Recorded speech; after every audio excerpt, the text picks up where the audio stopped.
Hi, and welcome to Keys to the Crown, presented by Crown Royal. I'm Erin Summers, joined by Marcas Grant, NFL Network fantasy football expert. We are headed into week 16. There's only a few weeks left of fantasy football playoffs, Marcas. So at this point in the season, how do you assess who to drop and who to add to kind of make the most of these last few opportunities?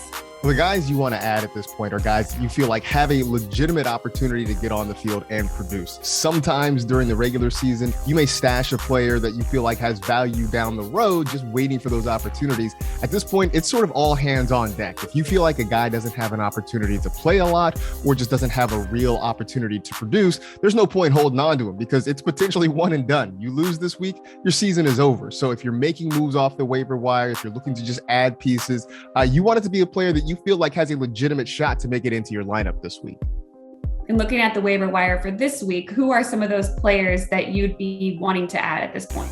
The first name is Ronald Jones. We saw the Buccaneers in that game against the Saints on Sunday night suffer a number of big injuries.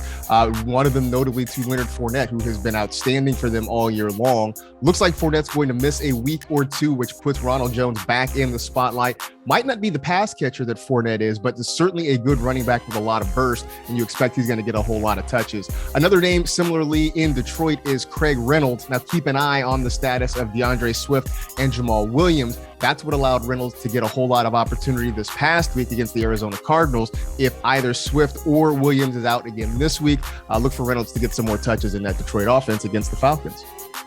All right, this Monday night, it is the Saints who will be on primetime once again as they face the Dolphins. Looking at that matchup, who do you like as far as starting, sitting, and then somebody that might step up and be a good pick just as a sleeper?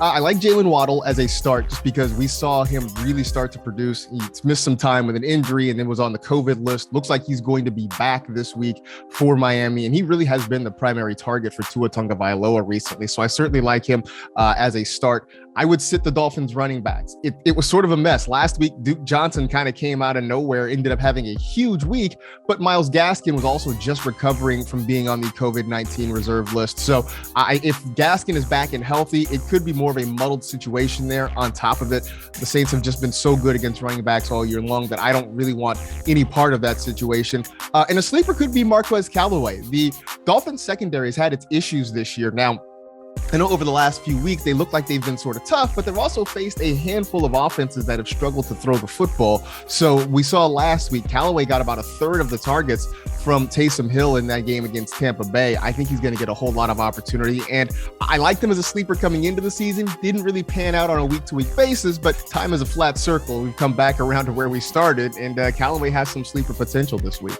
Yeah, you never lost faith in Callaway, and last week he came out, finally had over 100 yards for the first time for any receiver of the Saints this season. Marcus, thank you so much for joining us. This has been Keys to the Crown, presented by Crown Royal.